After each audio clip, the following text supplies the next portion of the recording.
Bonjour à tous. Voici quelques explications complémentaires sur le budget des encaissements.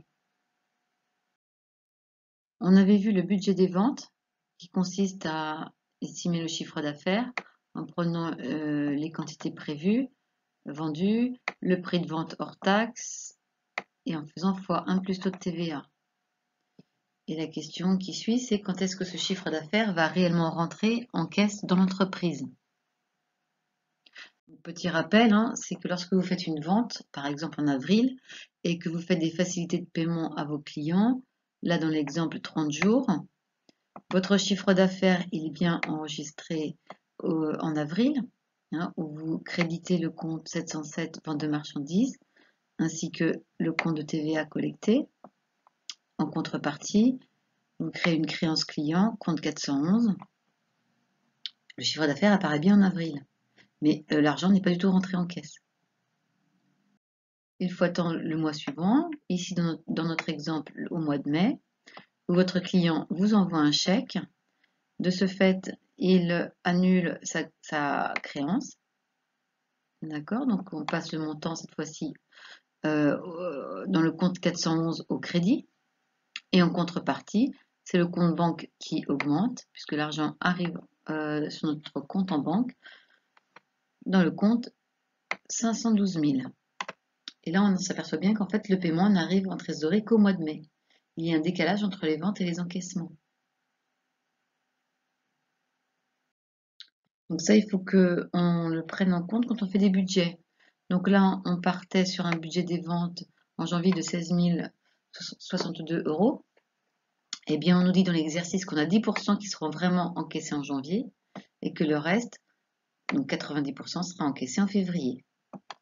Et donc, c'est pour ça qu'on crée une ligne client au comptant, une ligne client à crédit.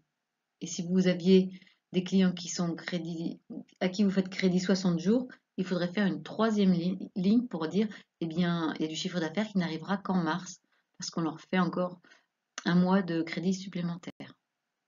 Dans l'exercice, il n'y avait que du crédit à 30 jours pour 90% du chiffre d'affaires.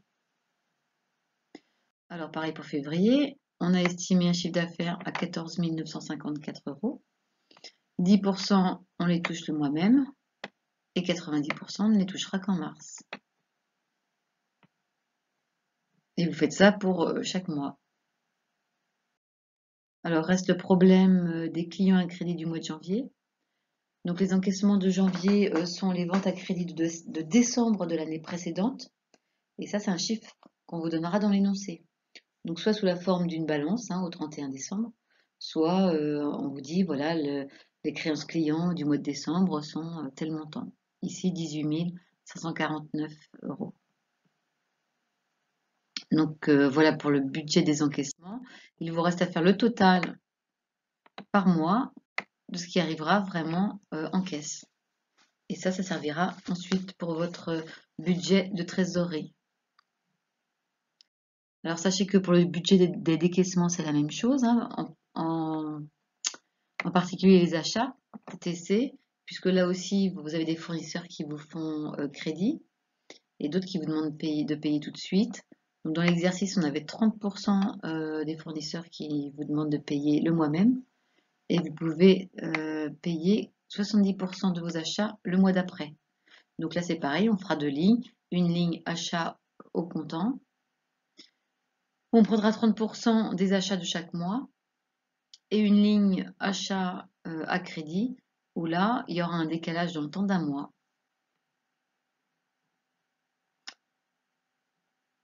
Voilà, c'est terminé pour ce diaporama.